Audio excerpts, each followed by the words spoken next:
Selamat datang di Kislor, kisah seputar horor. Balik mana mbak aku Al-Kaisa. Malam ini aku akan menceritakan tentang seorang ibu yang mendadak kehilangan kandungannya dalam satu malam. Dan rahasia gelap sang suami yang ternyata menjadikan darah dagingnya sendiri sebagai tumbal perjanjian. Apa yang sebenarnya terjadi? Dan apakah teror itu benar-benar berakhir? Langsung saja kita mulai ceritanya dari awal. Inilah teror tumbal pesugihan. Beberapa pintu memang sebaiknya tidak dibuka, dan beberapa rahasia seharusnya tetap terkubur. Selamat datang di ALKSH. Jangan berpaling ke belakang, karena kamu tidak sendirian.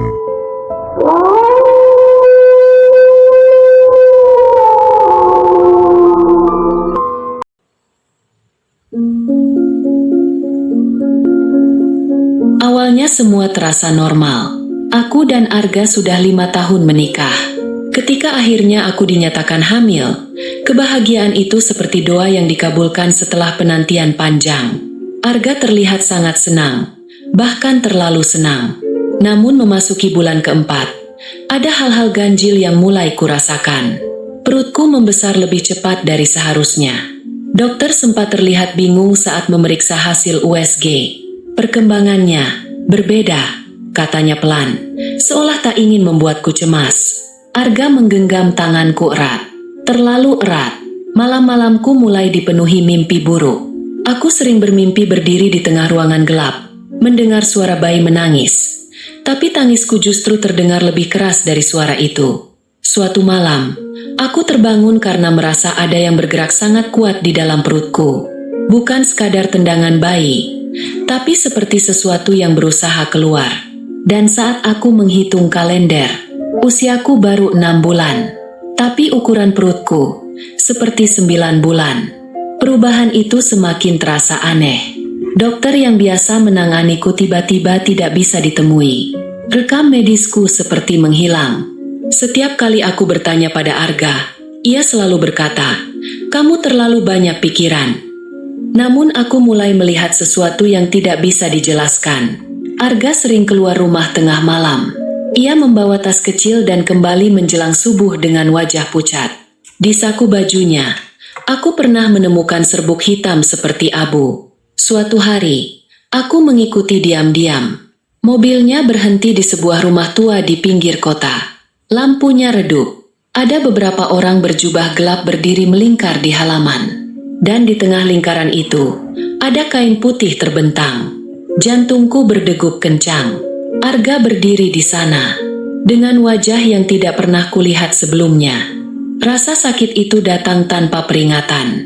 Awalnya hanya seperti kram biasa. Namun dalam hitungan menit, nyeri itu menjalar ke seluruh tubuhku. Perutku mengeras, seperti dipelintir dari dalam. Napasku memburu. Keringat dingin mengalir di pelipis. "Arga, tolong!" Suaraku bergetar. Ia berdiri di dekat pintu kamar. Diam, tidak panik, tidak mendekat. Tatapannya membuatku lebih takut daripada rasa sakit itu sendiri. Aku merasakan sesuatu bergerak hebat di dalam rahimku. Bukan sekadar tendangan bayi. Gerakan itu terlalu kuat, terlalu tidak wajar. Seolah ada yang berusaha keluar, atau ditarik paksa. Lampu kamar tiba-tiba berkedip. Angin dingin menyusup meski semua jendela tertutup rapat. Apa yang terjadi padaku? Aku menjerit. Arga menutup matanya. Bibirnya komat kamit seperti menghafal sesuatu. Dan tepat saat rasa sakit mencapai puncaknya, semuanya berhenti. Tidak ada gerakan. Tidak ada denyut. Tidak ada apapun. Perutku yang selama ini berat mendadak terasa ringan, terlalu ringan. Dengan napas tersengal, aku bangkit dan berlari ke cermin. Aku membeku, perutku rata seperti sebelum aku hamil. Tidak mungkin. Lututku lemas, tanganku gemetar menyentuh perutku sendiri. Tidak ada bekas, tidak ada tanda. Seolah 9 bulan itu tak pernah ada. Aku menoleh perlahan ke arah Arga. "Di mana anak kita?" tanyaku lirih. Hampir tak terdengar. Ia akhirnya membuka mata. Wajahnya pucat, tatapannya kosong. "Maafkan aku." Suaranya serak. Jantungku berdegup keras. "Kamu melakukan apa?" Ia terduduk di lantai. Kedua tangannya gemetar. "Aku tidak punya pilihan. Mereka bilang ini satu-satunya cara." "Kamu bicara tentang siapa?" Arga menatapku, dan untuk pertama kalinya aku melihat ketakutan nyata di matanya. "Utangku terlalu besar. Bisnisku hancur. Mereka datang menawarkan jalan keluar. Kekayaan, keselamatan. Tapi, harus ada yang diberikan sebagai gantinya." Darahku terasa membeku. "Tidak." Aku menggeleng pelan. "Kamu tidak mungkin." "Janin itu dipilih," katanya terputus-putus. "Mereka bilang darah pertama akan membuka pintu." Aku mundur beberapa langkah. Dunia terasa berputar. "Kamu menjadikan anak kita sebagai tumbal." Suaraku pecah. Arga menku. "Tidak." Aku menggeleng pelan. "Kamu tidak mungkin." "Janin itu dipilih," katanya terputus-putus. "Mereka bilang darah pertama akan membuka pintu." Aku mundur beberapa langkah. Dunia terasa berputar. "Kamu menjadikan anak kita sebagai tumbal." Suaraku pecah. Arga menangis. Namun tangis itu terdengar kosong. "Mereka berjanji tidak akan menyakitimu, hanya mengambil yang belum lahir." Setiap kata menghantamku seperti palu. Lampu kembali berkedip. Dari sudut kamar, terdengar suara sangat pelan. Tangisan. Tangisan bayi. Aku dan Arga sama-sama menoleh. Tidak ada siapapun di sana. Namun suara itu semakin jelas. Tangisan yang bukan berasal dari dunia ini. "Perjanjian sudah selesai," bisik Arga gemetar. Tapi suara tangisan itu justru semakin keras. Seolah sesuatu menolak untuk pergi.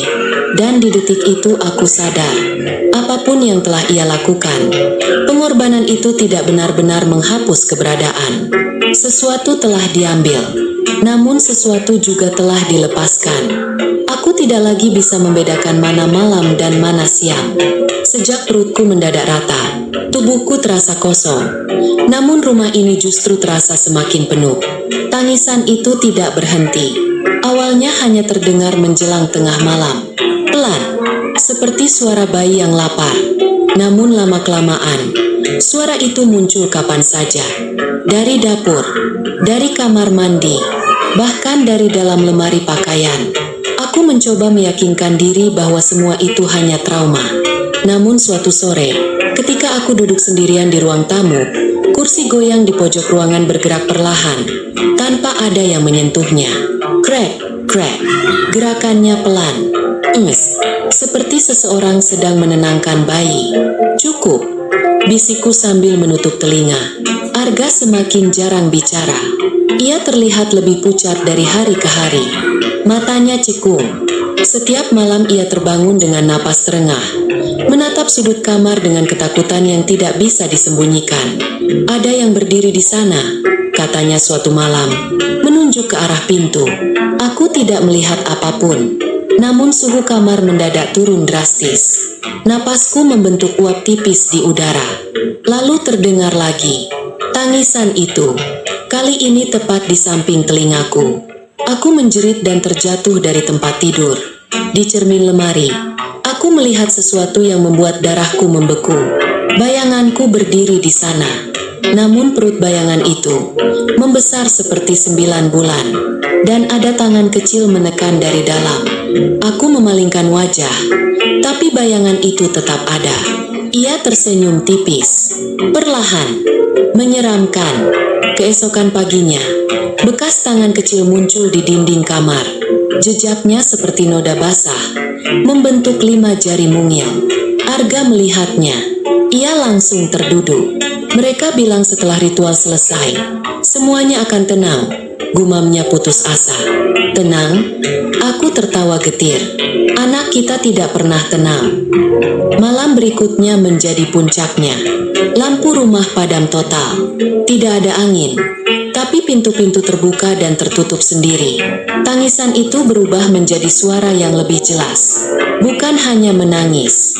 Ia memanggil, "Ma, Ma." Tubuhku membeku. Air mataku mengalir deras. Aku merasakan sesuatu menyentuh kakiku. Sentuhan kecil, dingin, lembab. Aku menunduk perlahan.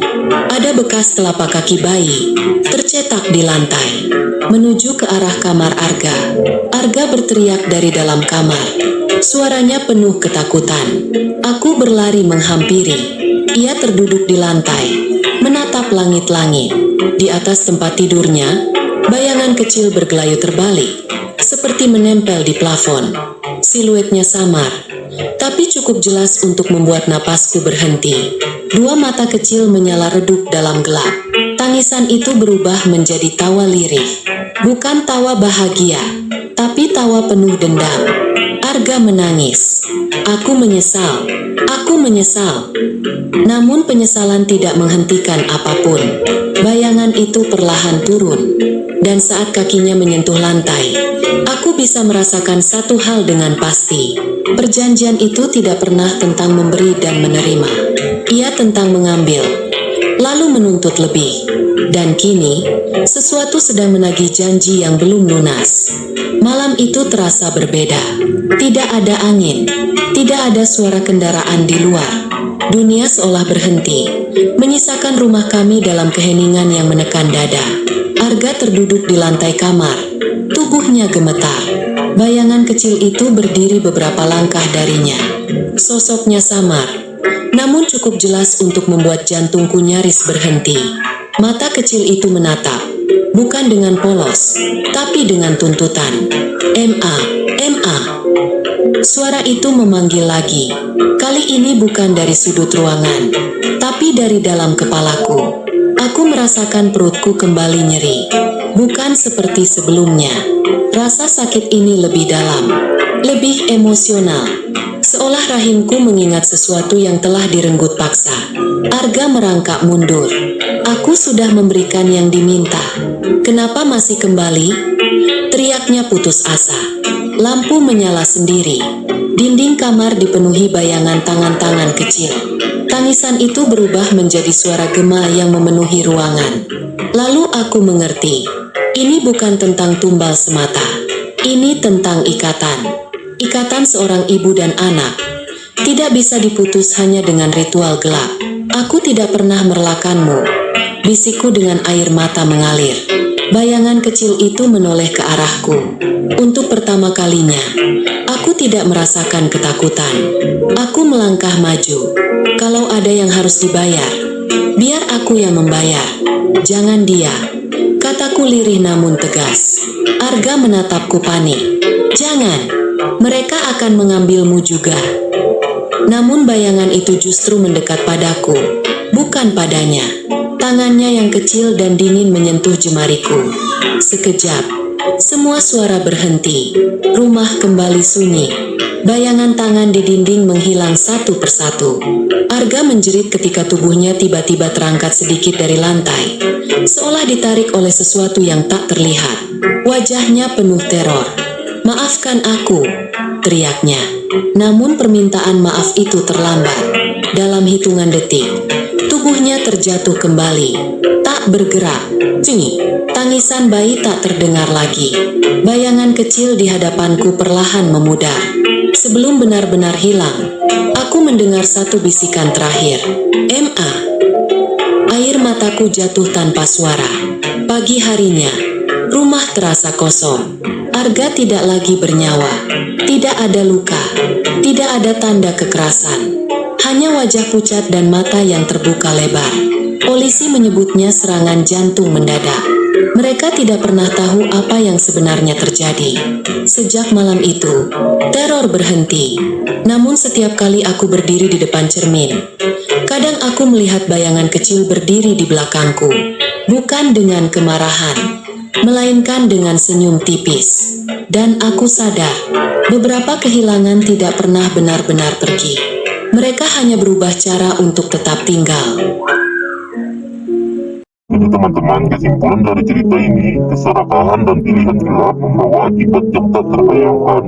Seorang ibu kehilangan yang paling berharga, dan sebuah perjanjian gelap meninggalkan teror yang tak benar-benar hilang. Karena pengkhianatan selalu ada harga yang harus dibayar. Terima kasih telah menyaksikan cerita ini. Salam.